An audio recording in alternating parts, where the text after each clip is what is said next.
1. In the aftermath of World War I, the defeat of the Ottoman Empire did not lead to reconciliation or recovery. Instead, it opened the door to harsh punishment and ambitious partition plans by the victorious Allied powers. What remained of the empire after the armistice was treated not as a defeated state to be stabilized, but as a political prize to be divided. Occupation, foreign control, and secret agreements stripped the Ottomans of real independence, reducing a once great empire to a powerless and fragmented entity. The process began immediately after the Armistice of Mudros in October 1918. Although the agreement officially ended hostilities, it granted the Allies sweeping authority. They were allowed to occupy any strategic location they deemed necessary for security. This vague clause became the legal cover for widespread military occupation. Within weeks, Allied warships entered the Bosphorus, and foreign troops appeared in key ports, railways, and administrative centers. Istanbul, the heart of the empire, fell under effective Allied control without a single shot fired.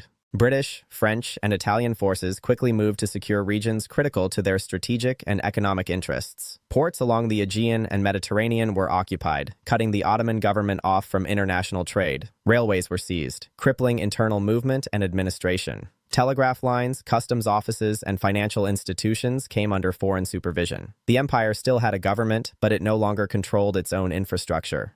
The occupation extended beyond Anatolia. In Syria and Lebanon, French forces established military rule, ending centuries of Ottoman administration. British troops solidified their control over Mesopotamia, transforming it into a mandate that would later become Iraq. Palestine was placed under British authority, setting the stage for profound political changes in the region. Each occupation followed the same pattern. Local Ottoman officials were sidelined, and decisions were made by foreign commanders, answerable only to their own governments. Behind these occupations lay detailed partition plans developed during the war. Secret agreements between the Allies had already mapped out the empire's future. These plans envisioned the Ottoman state reduced to a small, weak territory in central Anatolia, stripped of its Arab lands, economic resources, and strategic coastlines. The goal was not reform or stability, but permanent weakness. One of the most humiliating blows came with the encouragement of separatist movements. The Allies openly supported Greek, Armenian, and Arab claims to Ottoman territory. In western Anatolia, Greek forces landed with Allied approval, presenting the occupation as a liberation while ignoring the will of the local population. In eastern regions, plans were drawn up for an Armenian state carved out of Ottoman lands, further threatening territorial integrity. These actions deepened ethnic tensions and fueled widespread unrest.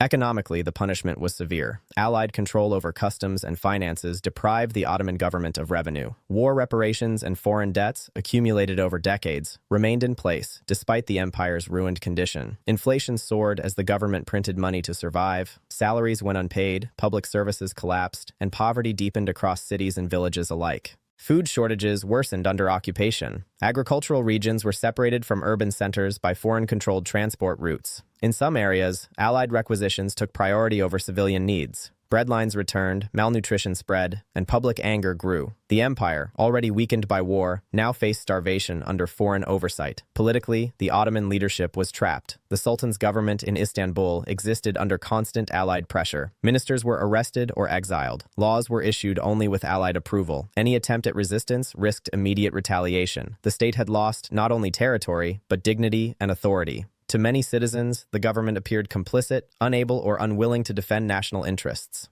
The proposed peace settlement made the situation even clearer. Draft terms circulated among the Allies revealed an intention to permanently dismantle the Ottoman state. Control of key waterways, including the Straits, was to be internationalized. Foreign powers would supervise finances, security, and even internal administration. What remained of the empire would exist in name only, its sovereignty hollowed out by external control. Public reaction to these plans was explosive. Across Anatolia, protests erupted against occupation and partition. Intellectuals, officers, and local leaders began to organize resistance, rejecting the idea that the empire's fate should be decided by foreign powers. Newspapers, despite censorship, warned that acceptance of these terms would mean national extinction. For the Allies, however, punishment was seen as justified. The Ottoman Empire was blamed for wartime destruction, civilian suffering, and instability across the region. There was little interest in preserving its unity or dignity. Instead, the priority was to secure strategic routes, oil resources, and geopolitical influence in the post-war order. The result was a dangerous power vacuum. As the central government weakened, lawlessness spread in occupied and unoccupied regions alike.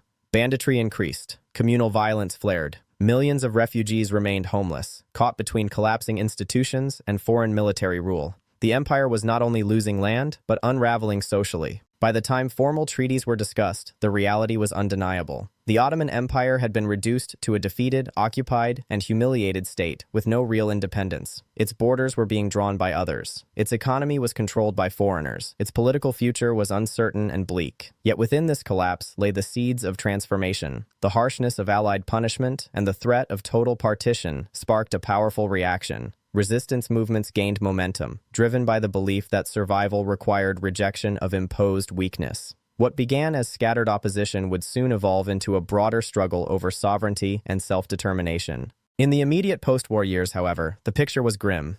The empire that had ruled for centuries was being dismantled piece by piece. Occupation replaced authority. Foreign plans replaced local will. The Ottoman state, once a central power of the Islamic and Mediterranean worlds, was now a symbol of defeat, kept alive only long enough to be formally divided. Harsh Allied punishment did not simply end the Ottoman Empire, it ensured that nothing resembling its former independence could survive. What followed would redefine the region forever, but in these critical years, the empire stood powerless, watching its future decided by others.